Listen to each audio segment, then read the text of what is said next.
શિક્ષકો અને મુખ્ય શિક્ષકો માટેની યુટ્યુબ ચેનલ શૈક્ષણિક અને વહીવટી માહિતી માટે શ્રેયસ ડાબર.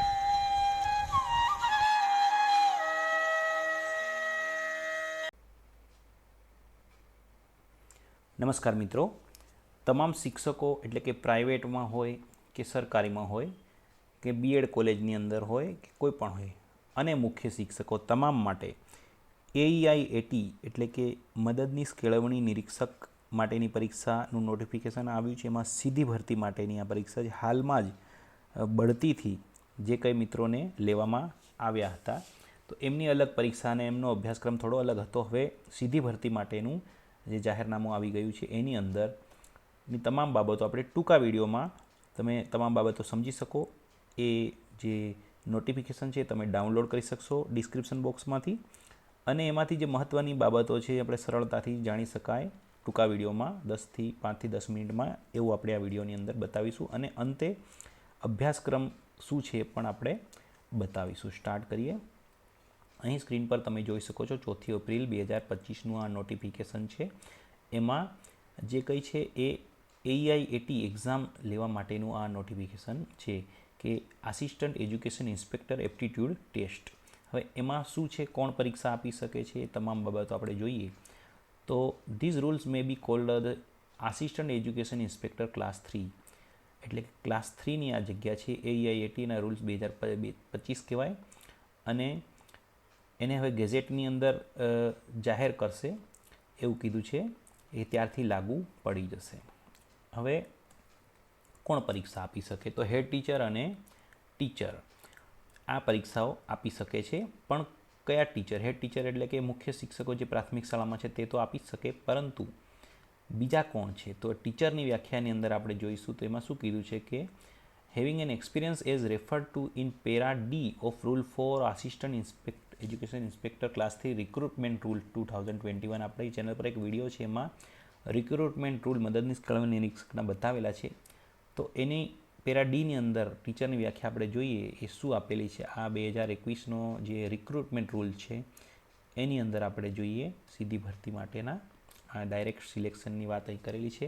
1:3નો રેશિયો છે, એટલે એક સીધી ભરતીથી ને 3 જગ્યાઓ એક બઢતીથી અને 3 જગ્યાઓ સીધી ભરતીથી ભરવાની વાત કરેલી છે. એટલે બઢતીવાળાની પ્રોસેસ હાલમાં થઈ, હવે સીધી ભરતીવાળા 3 જણા એટલે કે 1:3ની જેટલી જગ્યા એ પ્રમાણે ભરવાની શરૂઆત થઈ ગઈ છે. એજ લિમિટ 42 વર્ષ છે અને જે સરકારી નોકરીમાં પહેલેથી છે એમને હાલ કોઈ એજ લિમિટ નથી. હવે એમાં આપણે વાત કરીએ તો કોણ કોણ હોઈ શકે, તો બેચલર ડિગ્રી જેની પાસે હોય આર્ટ્સ, સાયન્સ કે કોમર્સની અંદર તે any of the teacher education ઇન્સ્ટિટ્યૂટમાંથી એમણે બેચલર ડિગ્રી લીધી હોય, national council for teacher education NCTમાંથી હોય તો પણ ચાલે.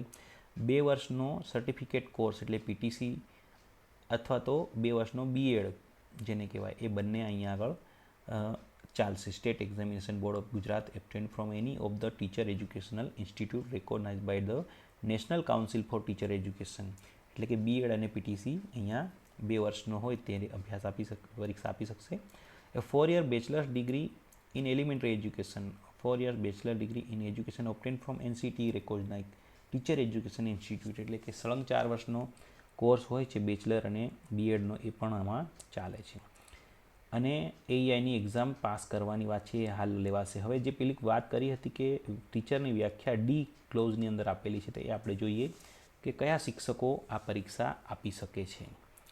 તો મુખ્ય શિક્ષકો તો બધા આપી જ શકે છે પ્રાથમિક શાળાના, પરંતુ કયા શિક્ષકો આપી શકે? તો એમાં have about 5 years separate of combined experience of teaching or inspection or administration in the government of panchayat or local bodies or granted aid or non-granted aid, private primary school or upper primary school or secondary school or higher secondary school or primary education અધ્યાપન મંદિર એટલે કે બાળ મંદિરવાળા પણ district institute of education એટલે ડાયટની અંદર કામ કરતા હોય, which be considered equivalent to the post not below the rank of teacher or વિદ્યા સહાયક class 3 in the subordinate service of the directorate of the primary education એટલે કે પ્રાઇમરી એજ્યુકેશન જે નિયામક કચેરી છે એના અંડરમાં આટલા તમામ બાબતો જે બતાવી હાલ જે આપણે વાત કરી કે શિક્ષકો ગ્રાન્ટેડવાળા, નોન ગ્રાન્ટેડવાળા તમામ આ પરીક્ષા આપી શકે છે. અધ્યાપન મંદિરવાળા પણ આપી શકે છે. અને ડાયટ અને બીએડ કોલેજ, પીટીસી કોલેજની અંદર જે કંઈ અભ્યાસ કરાવતા હોય પ્રોફેસર, 5 વર્ષનો અનુભવ હોય તો એ તમામ આ પરીક્ષા આપી શકે છે. વિદ્યા સહાયકનો પણ 5 વર્ષનો અનુભવ ગણાશે. એટલે તમામ શિક્ષકો જે 5 વર્ષનો અનુભવ થઈ ચૂક્યો હોય, એટલે કે શિક્ષકો અને મુખ્ય શિક્ષકો તમામ આ પરીક્ષા આપી શકશે. પણ એમનો અભ્યાસ શું, એમની લાયકાત હોવી જોઈએ, તો એમની બેચલર ડિગ્રી અને બીએડ કે પીટીસી હોવું જોઈએ. આ આપણું નોટિફિકેશન 2021નું પેજ છે, એમાંથી આ આપણે વ્યાખ્યા શિક્ષકની લીધી છે. અહીંયા આગળ ફરીથી એને અલગથી અહીંયા આપણે મૂકી છે, જેથી તમે એનો સ્ક્રીનશોટ પણ લઈ શકો છો. એમાં તમામ બાબતો આવી ગઈ છે. ત્યાર પછી આ એ જ વાત અહીં કરેલી છે કે કોણ કોણ લાગુ પડે છે આ જે 2025ના નોટિફિકેશનમાં. હવે પરીક્ષાની પદ્ધતિ આમાં બદલાઈ ગઈ છે. આમાં એવું છે કે examination shall B held in 2 successive stages, એટલે કે 2 સ્ટેજમાં પરીક્ષા લેવાશે, પ્રિલિમ અને મેન્સ. જેવી રીતે બીજી પરીક્ષાઓ જે હવે આવે છે ઓબ્જેક્ટિવ ટાઈપમાં આવશે. પ્રિલિમની અંદર selection of candidate four main examination, એટલે આ પ્રિલિમ દ્વારા મેઇન કેન્ડિડેટને પસંદ કરવામાં આવશે. એની અંદરથી જે 7 ગણા, એટલે કે જેટલા પાસ થાય એનાથી, અહીં કીધું છે ને, the number of candidate called for the main examination shall be 7 times of the number of vacancies mentioned in the requisition given by the recruitment agency. એટલે કે જેટલી જગ્યાઓ એના કરતાં 7 ગણાની ગણતરી કરી અને જે પ્રિલિમમાંથી જે વધારે માર્ક લાવ્યા હોય એટલા જણાને મેઇન એક્ઝામિનેશન માટે બોલાવવામાં આવશે. Main examination combined written descriptive test અને એમસીક્યુ ટેસ્ટ, એટલે કે લેખિત અને એમસીક્યુવાળી પરીક્ષા મેઇન એક્ઝામિનેશન આવશે. એનાથી જે સિલેક્શન કેન્ડિડેટનું કરવામાં આવશે એઆઈએટી માટે, એટલે કે મદદનીશ કેળવણી નિરીક્ષક માટે. અભ્યાસક્રમ અને માધ્યમની વાત કરીએ તો અભ્યાસક્રમ આખો આપણે બંને પરીક્ષાનો વિડીયોને અંતે આપણે બતાવીએ છીએ. મીડિયમ એનું ગુજરાતી અથવા તો instruction given in the question paper, એટલે કે પ્રશ્નપત્રમાં બતાવ્યા મુજબનું રહેશે. પરીક્ષાની ફી પણ બોર્ડ જે તે સમયે નક્કી કરશે તેવી રહેશે, એવું અહીંયા કીધું છે. મેઇન પરીક્ષા માટે the preliminary examination meant to serve a screening test, એટલે કે જે મેઇન જે શરૂઆતની જે પહેલી પરીક્ષા લેવાય છે પ્રિલિમિનરીની, જે આ બંને પરીક્ષાની વાત છે, એ સ્ક્રીનિંગ ટેસ્ટ છે. The candidate who obtain such minimum qualifying marks in the preliminary examination as may be fixed by the board shall be eligible for the main examination. એટલે કે પહેલી જે પરીક્ષા લેવાશે જે એને અંદર જે માર્ક મેળવશે, એલિજિબલ થશે, એમને જ મેઇન એક્ઝામિનેશનની અંદર, એટલે કે બીજી પરીક્ષામાં બેસવા દેવામાં આવશે. The marks obtained in the preliminary examination by the candidate who are declared qualified for the main examination shall not be counted for determining their final order or merit, એટલે કે જેમને પસંદ કરવામાં, એટલે કે એ લોકોનો ફાઇનલ ઓર્ડર કે મેરિટમાં આવી ગયું ગણાશે ને, એમને બીજી પરીક્ષામાં બેસવા દેવા માટે જ કીધું છે. The number of candidates to be eligible for the main examination shall about 7 times, એટલે આપણે વાત કરીએ એ પ્રમાણે only those candidates who are declared by the board to have qualified in the preliminary examination shall be eligible for the admission for the main examination. એટલે કે જે લોકોને qualified જાહેર કરવામાં આવશે પ્રથમ પરીક્ષામાં, એ લોકો જ મેન્સની પરીક્ષા આપવા માટે જઈ શકશે. સ્ટાન્ડર્ડ ફોર પાસિંગ એક્ઝામિનેશન, તો passing main exam shall be 40% for the general candidate, એટલે 40%, અને બાકી જે 5% relaxation ST, SC, OBC, EWS, pH, એટલે કે અપંગ, દિવ્યાંગ એમને મળશે. અને આ પાસ થવા માટેનું છે, એના અંદર આપણે પાસ થાય એટલે બીજી પરીક્ષામાં બેસવા દેવું નહીં, પણ આ પાસ થવા માટેનું ખાલી ક્રાઇટેરિયા છે. એની અંદર તો મેરિટની અંદર જે આવશે એમને બીજી પરીક્ષામાં બેસવા દેવામાં આવશે, જેટલી જગ્યા હશે એના 7 ગણાને. એટલે વાત થઈ ગઈ. હવે આપણે અભ્યાસક્રમને જોઈએ જેથી ખ્યાલ આવશે.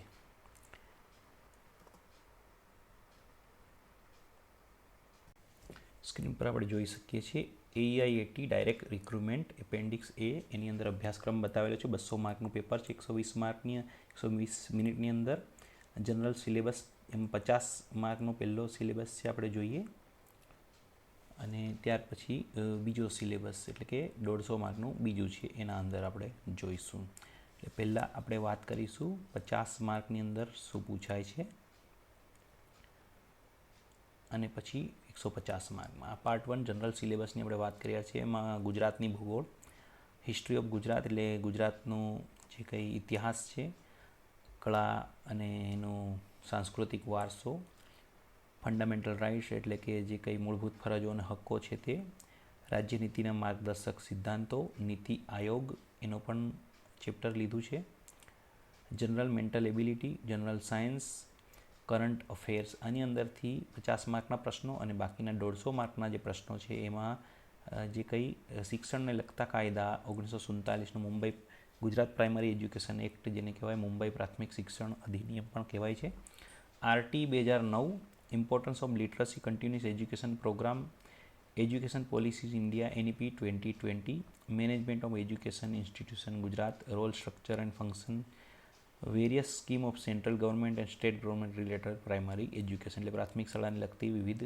યોજનાઓ જેને આપણે કહી શકીએ, Gujarat education institution service tribunal act એટલે 2006નો ટ્રિબ્યુનલનો કાયદો છે તે, એનો આપણી ચેનલ પર વિડીયો પણ છે, ગુજરાત સિવિલ સર્વિસીસ એટલે રજાના નિયમોના પણ વિડીયો છે, પેન્શનના નિયમોના પણ વિડીયોઝ આપણી ચેનલ પર છે, જીપીએફ માટેના પેન્શન સ્કીમ માટે પણ કયા કયા મેઇન પ્રોવિઝન્સ છે તે પણ પૂછાશે, એજ્યુકેશન રિલેટેડ કોન્સ્ટિટ્યુશનલ પ્રોવિઝન્સ એટલે કે બંધારણીય જે કંઈ શિક્ષણને લગતી બંધારણીય જોગવાઈઓ જેને કહેવાય એનો પણ સ્પેશિયલ વિડીયો ચેનલ પર મૂકેલો છે, current affairs, right to information act RT I 2005નો કાયદો, એજ્યુકેશનલ ફિઝિયોલોજી સાયકોલોજી એટલે એનું પણ એમાં પૂછાશે. એટલે આ થઈ 150 અને પેલા 50 એમ 200 માર્કની પરીક્ષા એ પહેલાં લેવાશે અને એની અંદર તમારા જે કંઈ માર્ક્સ આવે છે એમાં પાસ થવાનો રેશિયો અને એ 40 માર્કનો છે. અનામત કક્ષાવાળા માટે ઈડબ્લ્યુસી માટે ઈડબ્લ્યુએસ માટે એમાં 35 માર્કનો રેશિયો છે. એટલે એના પછી એની અંદર જેટલી ભરતી કરવાની છે એના 7 ગણાને મેઇન પરીક્ષા માટે બોલાવવામાં આવશે. હવે મેઇન પરીક્ષાની અંદર 4 કલાકનું પેપર 200 માર્કનું વિધાઉટ બુક્સ કીધું છે. તો એમાં શું હોય છે આપણે જોઈએ તો ગુજરાતી લેંગ્વેજ પહેલું જે છે 100 માર્કનું, એમાં Gujarati language 30 mark, English language 30 mark, social science 10 mark, science technology 10 mark, maths 10 mark, environmental science 5 અને હિન્દી સંસ્કૃતના 5 માર્ક. આ બધું અહીં બતાવેલું છે. ખાસ કરીને આ આપણે ડિસ્ક્રિપ્શનમાં મૂકીશું, તમે એમાં અભ્યાસ પણ કરી શકશો કે શું શું પૂછાય છે. આની અંદર 3 થી 7 જે છે એ ટેક્સ્ટબુક ધોરણ 1 થી 8ની છે એમાંથી જ પૂછાશે. એટલે 3 થી 7 નંબરના જે મુદ્દા છે સોશિયલ સાયન્સ, વિજ્ઞાન ટેકનોલોજી, ગણિત અને સાયન્સ, હિન્દી સંસ્કૃત આ બધું, એટલે એ તમે પાઠ્યપુસ્તકોની તૈયારી કરવી પડે, ભણાવતા હોય એટલે ખ્યાલ હશે. ત્યાર પછી 100 માર્કનું 1 કલાકનું પેપર, એમાં education pedagogy, office procedure, Gujarat panchayat સર્વિસના કાયદા, ગુજરાત પંચાયત ડિસિપ્લિન અપીલના કાયદા 1997, સિવિલ સર્વિસીસ, પગારના નિયમો, આ બધા જે નિયમો સ્ક્રીન પર તમે જોઈ રહ્યા છો એ બધો અભ્યાસક્રમમાં છે. આપણે આ ડિસ્ક્રિપ્શનમાં પણ મૂકીશું તો તમે એમાંથી પણ ડાઉનલોડ કરીને અભ્યાસક્રમ મુજબ તૈયારીઓ કરી શકશો. તો શિક્ષકો અને મુખ્ય શિક્ષકો માટેની યુટ્યુબ ચેનલ શૈક્ષણિક અને વહીવટી માહિતી માટે શ્રેયસ ડાબર